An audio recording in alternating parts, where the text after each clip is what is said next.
client that I talked about, they build magnetometers. And they basically have taught me their technology, right? They got me across the applied physics. Today on Time We Discuss, I have Tricia with me. Tricia, thank you for joining me today. Thank you, Dan. Tricia, you are a registered patent agent. Super excited about this. I know very little about the patent process. I'm vaguely familiar with the copyright process, but when it comes to patents, I know zero. So let's start with a typical day for you or a typical week for you as a patent agent. What are some of the things that you actually do? Patent agents can work in law firms or science or technology companies, or like I have my own practice. So I get clients come to me that have invention X, Y, or Z. And so they'll call me, they'll tell me what their idea or invention is. And sometimes I do a search for them to see if somebody else has already done this, because we really don't want to file if somebody else has filed and you don't want to waste your money filing your patent application. So do a search that usually takes 3, 4, 6, 8 hours. It can take. But then, just depending on what type of patent application they want, you can have a provisional patent that holds your place for a year that's not looked at by the patent office. A regular utility application gets reviewed within 2 to 3 years, and has like a specific form that it has to be in. So you have to have formal drawings, a specific form of the application. So I do all of that for the client. Not sometimes I'll do the drawings, sometimes the client does them, or sometimes we hire a drafter. But so getting the claims, getting the application drafted, and putting it all together. And that can take, depending on how long the application is, it might be 20 pages, it might be 100 pages, depending on the technology and the complexity of the application. Okay, so this is really cool. I assumed you worked for the patent office, but you definitely don't. You have your own company, which is really, really cool. So right. A lot of patent agents will have worked for the patent office. And they could be examiners in the patent office. There's a lot of people that work in the patent office, but the examiner is the person that receives the application, looks at it, says, yes, it can be a patent, or no, it can't be a patent. So that would be a patent examiner. And that's a lot of people that become patent agents or patent attorneys do that first. So they know everything about patents in and out. I started my career in science. So I was a researcher, and then decided I loved writing and technical writing. So I jumped into the patent space. okay, so before you said you made a comment about a patent agent or patent attorney. So are those two distinct people, or is there overlap sometimes, all the time? What's that like? There is some overlap. So a registered patent agent takes a patent bar exam that's administered by the U.S. Patent and Trademark Office. To be able to be eligible to take that exam, you have to be an engineer or have a master's level degree in a science field. So engineering and science degree. So then you apply to take the test, and you take the test. The patent bar exam is basically an exam on all the rules, all the patent rules. So it's like a law bar exam, but it's just the patent rules. So a registered patent agent, if you pass the test, you become a registered patent agent. A patent attorney is someone who is a registered patent agent. So they pass the patent bar exam. They're either an engineering or a science person. Plus, they've gone to law school and passed the law bar exam. So they're attorney at law. So you can be one or both. But to the patent office, a patent agent is the same thing as a patent attorney. I just can't write a contract. I can't walk into a courtroom or file documents. That makes sense. Okay, so can you provide clarification on the science part of it? So, is it specific science degrees? If I have a bachelor's of science in biology, can I still become a registered patent agent? I can. Okay. It's usually you're required to have at least master's level courses if it's a science. You don't have to have a master's degree, but they count the number of courses you've taken. So, and they have certain degrees that they automatically allow, but if my degree was called applied biology instead of just biology. So I had to list out all my courses that I took, and they had to say, oh, okay, yes, you're still good to go on that one. So okay. Now, let's pretend for a second that your courses were not good to go. Do they offer any kind of guidance? Say like you need to take 3 other courses. They do. Okay. I would assume that that's what they do. They say, no, you're not approved at this point, but if you do X, Y, and Z, then you come back and we'll approve you. Okay. Okay. Interesting. Okay. So talking about and I forget the name that you said, but the patent bar exam, whatever that was called. Right. It's Okay. patent bar, that's right. Hey. Is that offered regularly? Is that like every month? Is it online whenever you want to take it? Is it a couple times a year? What's that typically like? Yeah, so it's basically like taking the MCAT or the GRE or the SAT or anything. You can go to a testing center that administers it and take it, just schedule it yourself. It used to be live and in person and you had to go to a certain time. Now you just, if it's an approved center, you can take it at the computer testing center. That makes sense. Okay. So now, before you talked about creating the drawings, you said sometimes, I believe you said sometimes you will do them, sometimes you hire a drafter, I think is what you said. Is that right? Right. Okay. So when you're doing these drawings, how accurate do they have to be? Are they looking for like really like quality drawings? Is it like quick sketches? Are they acceptable? What level of detail do you need in these drawings? Well, they have to be black and white drawings, so you can draw them by hand, but if they look too and create digital images of them, right? But if they look too fuzzy or they're not clear, or it just has to be clear enough. So the best practice is to get them, computer drawn by a good drafter. They have to be labeled. And there's certain shading you do, like whether it's wood or glass, and there's utility applications and design applications. So a utility application would cover what something is. So like a basketball, if say, basketball had never been invented, but you could also get a design application on what the basketball looked like. Maybe it had a special star on it. So a design application just covers what something looks like. So for design applications, it has to be, and you have to have like a left view, a right view, a top view, a bottom view if it's a 3D object. So a design application, you have to have is more critical to have them exactly like what you're looking at, right? So that's definitely, you do see patents sometimes come through with hand drawings. And one of my inventors did that and it was fine as long as the quality of the drawing is good. So. Okay. Now, how often, and I realize it's a bit of a loaded question because it's going to depend, but how often do the patents actually go through that, you look at it, it's like, this looks like it's good. We don't see anything in the search. It seems like it's never been made before. You go ahead, you put through the paperwork. How often does it then get approved or denied from your experience? I think the patent office says their numbers are something like 55% get granted.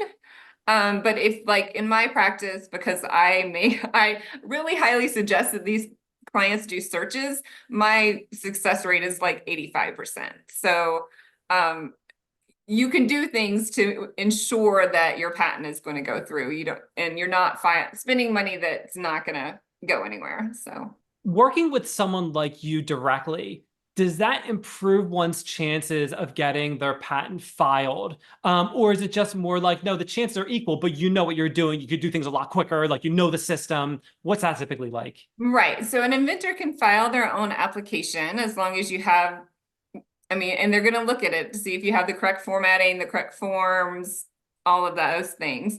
So you can do it yourself. It's something you can go to the patent office website and learn how to do it. It's just going to be harder. So, yeah. That makes sense. Okay, because you do this like every day, every week, whatever it is. You have it down pat, I'm sure. Right, right. Okay, so let's talk about how you got started as a registered patent agent. How did you actually get into this role? Because like you said before, I can't remember if we were recording or not already, but you said a lot of people don't know about this. It's not something that people aspire to be. You don't hear about it really. So how did you actually get started? Right. Well, I got my master's degree in microbiology and I thought I wanted to do research forever. But so I went to work for DuPont as a researcher and back in the day when they actually had biotech stuff going on. And I really enjoyed being in the lab. But I shouldn't say but, I really enjoy being in the lab. And one of the opportunities that I had, because the patent legal group at DuPont was overworked, is that I had an invention that they wanted to file a patent application for, and they said, okay, well, why don't you write it? And so they gave me a form, they told me what to do, and I worked like the lawyer, the patent lawyer usually works on the claims, and then you write the application. And so I realized that I really enjoyed doing that. So when I came time for me to transition to something else, it was kind of a natural thing to go into the patent group and work in so I worked in the legal patent group at DuPont for like a year and a half. So that's where I got my start. And it was a really good start because then I was working with all the scientists that I'd kind of already worked with in my research and helping file their applications. Okay. Now, how about the transition from that to being an entrepreneur? How did that transition happen? So a lot of times as a patent agent, we'll work at a science company like DuPont, a pharmaceutical company, a technology company. But a lot of small companies wouldn't have their own patent agent. They would hire a patent firm, like a patent law firm that has patent agents or patent attorneys. So a law firm might have patent agents as well as patent attorneys. But I kind of took a transition when my kids were little and I stayed home with them. And then when I went to look to do something, I didn't want to work full time. So then I started my own company. I started consulting. I was helping other attorneys. So I would do their overflow work. And then I just kind of built my clientele so that I could have enough clients to just do my own work. So when you're preparing for the patent bar exam, are there specific classes that people need to take for that? Is it, how do you prepare for the exam? So you don't have to take a course to prepare for it. You could just get it's called Manual of Patent Examining Procedure, the MPEP. It's all the rules that you have to study for the test. And it's, if you got it printed out, it would probably stand 10 feet tall and in volumes like 8 by 11.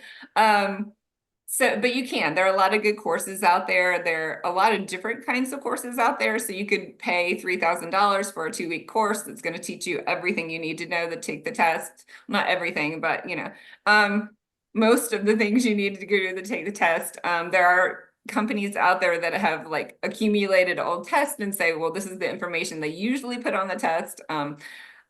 So DuPont supported me to take one of those courses, but also I think I listened to like a recorded course too. So like I would listen to it while I was running. So you just have to cram all the information in your brain. And you just have to get 70%. So if you can do that, then yeah.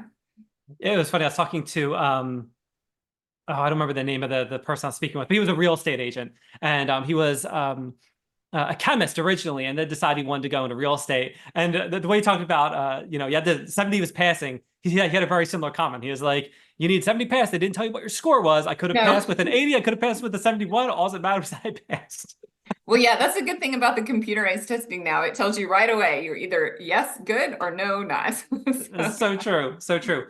So now, admittedly, when I think about inventors, I don't really think about a whole lot of people being out there inventing things. I envision them being in R&D in companies. I don't envision a lot of like entrepreneurs, these budding inventors. So that being said, how difficult is it for you to find clients? I mean, are there plenty out there? Is they just kind of like coming in droves? What's that like for you? Well, and as I said, like if they're a small tech company, they probably won't have an in-house patent person. So I work with a lot of small tech companies too. And like one of my clients, I've been working with them for 12 years, as long as I've had my business. And I think I've filed 14 patent applications for them. So these small tech companies that are continuing to innovate and bring new products to market, then that's a great client for me. That's the perfect client for me. But there's also, the retired person who has barbecue grill tools, or the person that invents a baseball swing trainer that's definitely better than the one that was there before. So my clients kind of run the gamut from high tech to the guy that's inventing something in his basement. Either you specifically or other registered patent agents, do you deal with like specific genres, for lack of better words, that you only deal with, sports type inventions or something like that? What is that typically like? Right. So I have a degree in microbiology and background in biotech and chemistry and analytical chemistry. So a lot of the work that's where I know the most. And so that's where I can be most helpful to a client. But I also, and the only thing I wouldn't file is something a technology I didn't understand. So, but like I said, like I have more biology background and I can help the client better if you know that field. So I just myself, if I don't feel comfortable with technology, I have friends who are patent agents and patent attorneys, one who's a mechanical engineer, and I'll send that client to them. And if they have a chemistry thing, they'll send their client to me. So we work really well together that way. I'm assuming too that you pretty much work across the 50 states. I'm assuming that you're online, you're not necessarily working locally. You're kind of looking, you're casting your net pretty wide, I assume, right? Correct. How, and I'm assuming that's probably just limited by your own ability to do additional research. How difficult is it to then branch out and explore other technologies, for lack of better words, that you're not comfortable with? You're kind of on your own ethics to serve your clients in the best way possible. But having said that, like my client that I talked about that I've had for 12 years, they build magnetometers, and it's not a field I would have put myself in, but they were working with an attorney I was with and they really liked my work.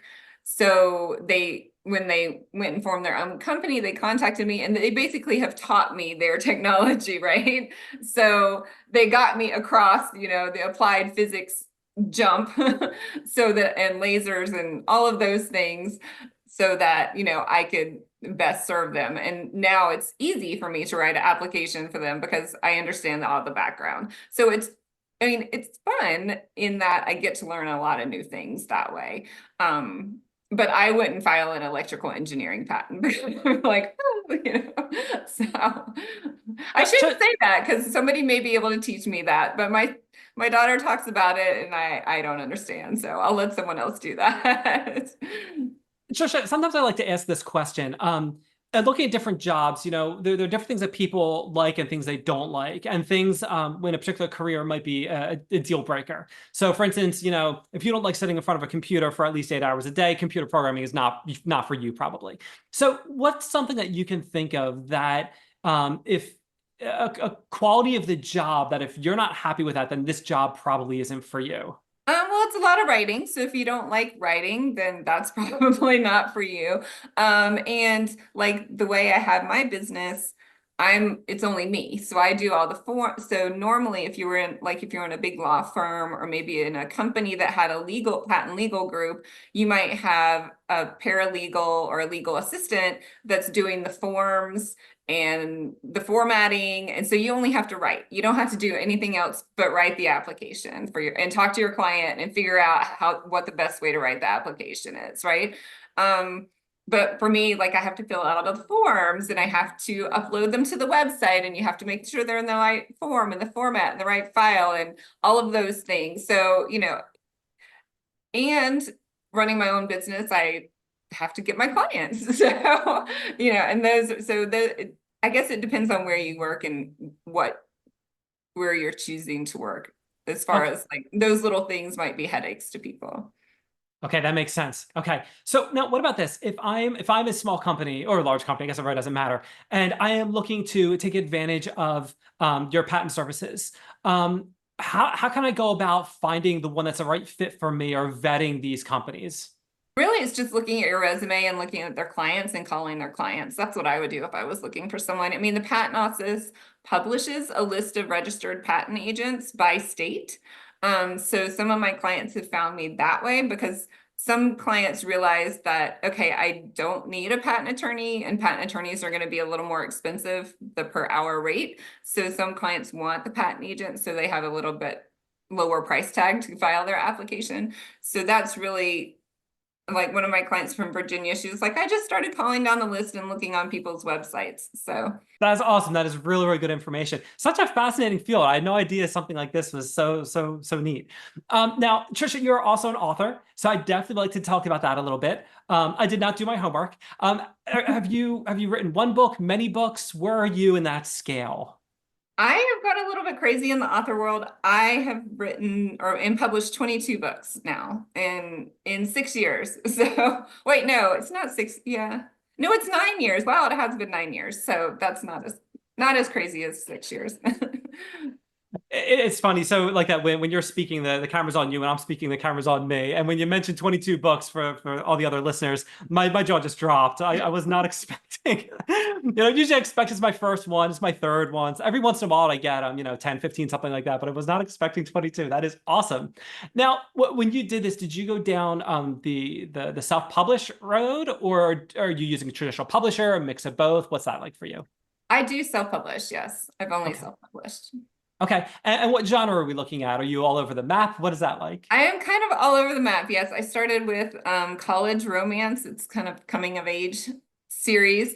And that was really based on my experience with anorexia. So I wanted to kind of show what that looks like and show what someone's process and recovery looks like. And that kind of gave me the bug. After that, I jumped into the YA fantasy with vampires, witches, fairies. I've written 2 dystopian books, and then I have another romance series too. So Wow. Okay. I remember speaking with Kristen Williams. She was also a self-published author, and we were talking about how romance was like the #1 selling genre. I stumbled across that at some point. I was like, I had no idea. And she's like, oh yeah, of course. Oh wow. Okay. When it comes to self-publishing, do you, in the beginning, we'll say, did you do everything yourself? Did you use a book coach? How did you gain the momentum to get that first book out the door? it's funny because I don't think I ever really thought I would publish. I just started writing, and maybe it was also a healing process for me. I just started writing about my experience with anorexia, but I did it in a fictionalized way. Like I created a character that was not me in a college that I didn't go to, and maybe it was kind of therapy, but as well as entertainment, because I would write after my kids went to bed at night. So instead of watching Netflix, I would just make up my own story, and I just started writing. And before I knew it, I had like 160,000 words. And I have a friend who's an editor, and she read the book, and one of my sister-in-law read the book, and they said, "This is really good. You should do something." And I said, "I don't know." But then they talked me into it, so I had it edited. So I guess the short answer is I write the books. I have someone edit it. I have someone format it. I hire a cover person. I have no artistic ability whatsoever. So, I can make an Instagram graphic and that's about it. But so yeah, I hire all my people, my editing, my proofreading people, all those people. So How about going from book one to book two? So did you, I don't want to say like, did you achieve a lot of success with the first book, which drove you to write the second one, or you just decided, you know what, I have more things I need to say, and then you started writing the second book? So how did the creation of that second book happen? well, like I said, I had 160,000 words when I handed this document to this editor friend, and she said, "Oh no, this has to be 2 books." So right there, I already had 2 books, and I'd written it also. It got cut down a lot because I'd written it as more like a screenplay. I had a lot of dialogue, and I really didn't know how to write a book. Like I knew technical writing, but I didn't know fiction or non-technical writing. So and then I started taking a lot of class on how to write, how to do plot, how to do characters, how to fill out a story with the setting and so I started taking a lot of courses as well. So I think my writing has gotten better as I've gone along. And definitely jumping into a fantasy genre is like completely different from writing contemporary romance. So creating my own worlds and things like that is something I love doing it. So I just have fun doing it. That's fantastic. Let's talk about balance. How do you balance your general work as a registered patent agent with your family and with also continuing to write and promote your books? How do you balance all that? My writing time for my fiction books is in the evening, like for an hour or two when after my kids would go to bed, or when I would be reading a book instead I'm writing my own books, or if I would be watching Netflix, I would be writing. So I guess it's hobby time basically. It has become more of a job. I have my own podcast now. So it has become a little more of a job with doing social media and PR and things like that. But I just kind of carve it out when between clients and other work products.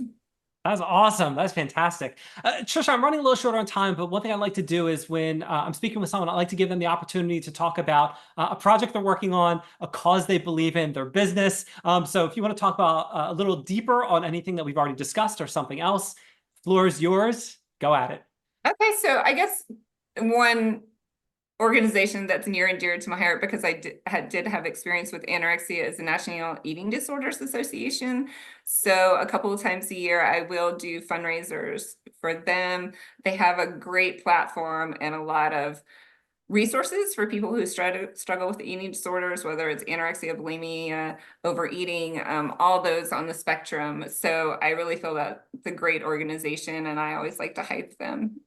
That is really awesome. I love that when people they talk about different organizations that are there to help people. If people need help, to encourage them to go get the help that they need. So I love that. Thank you for bringing that up. I definitely appreciate that. Yeah, thanks. Trisha, it's been awesome having you on. Time to discuss, and we learned what it's like to be a registered patent agent. Thank you. It's been great.